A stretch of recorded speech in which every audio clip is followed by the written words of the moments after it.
I was speaking with a parent this morning, and she said that her 10-year-old has recently had a nightmare about the impact of climate change during his lifetime.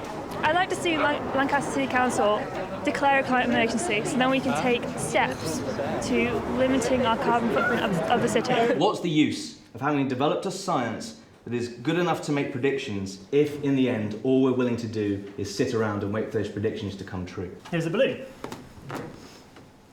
This represents 16 grams of carbon dioxide. So imagine making a cup of tea. That's 2 balloons releasing into the atmosphere. Add dairy milk into that tea, and that's 3. We passed the safe limit for carbon in the atmosphere in about 1984. There's no one under the age of 30 alive today that has experience of living in a stable climate. The year 2020 is crucial for global ambitions on emissions reduction. If CO2 emissions continue to rise beyond that date, the most ambitious mitigation goals will become unachievable. The United Nations report published in October gives us 12 years to act to stay under 1.5 degrees of warming. We can give our children and grandchildren, our farmers and our businesses a chance. We have the technology, we just need the will to act.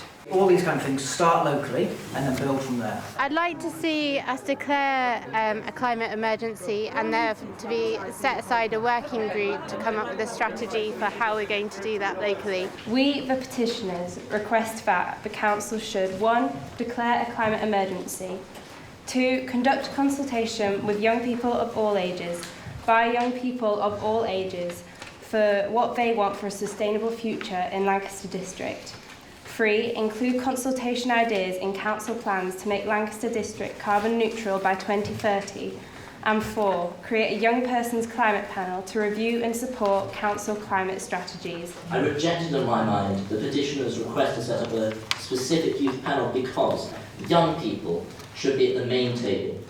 Young people should be at the heart of this discussion, not in an easily ignorable focus group. What's gone from this motion is the opportunity for young people to talk together about the ideas they have and produce them and take them forward to be listened to. There's no reason why we can't make our own climate panel, involve local young people and then scrutinise what they're doing. And we can always feed that into the liaison committee because we will put our names forward to be part of that as well. And I hope we can keep tabs on the council.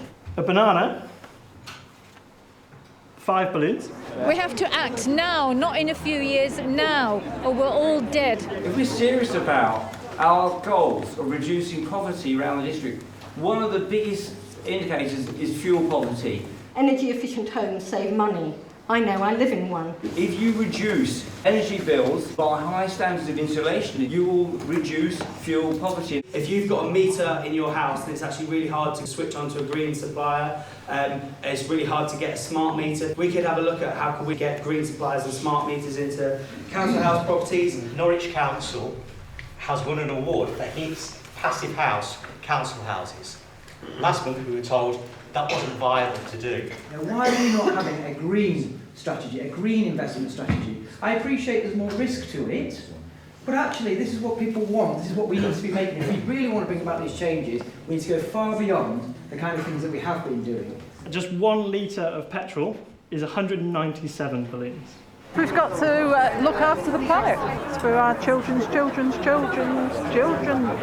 It's relatively easy to set targets or to shunt policies to some cabinet liaison group and leave it there and then get on with the real business of the council. Having worked and being on this council for a few years, there's a natural inertia amongst our administration here, and it needs shaking up and kicking in. We need to reprioritise what we do here fundamentally. An internal flight in the UK is 31,000 balloons. Can I ask all those in favour to show please? Any against? I think in that case it was unanimous. I'm absolutely delighted with the contribution everybody made, with the commitment that there is, and with the unanimous nature of it. Yeah, I couldn't have wished for more. I think that's the most important part, that this will be feeding into the budget. This is the money that the council spends. and there will be a review of that, I certainly hope. And if it's not, well, there'll be some very hard questions to be answered, and I will be asking some of them. Things once said are very hard to take back again. There's a great power to having people reckoning up what you said and looking to you to do what you said. As a society, we must work together to allow change involving everyone of all ages, but especially the young people of today. I hope the next time you take any sort of action in your life, you can visualise a number of balloons rising into the atmosphere and leading to an enhanced warming of our Earth.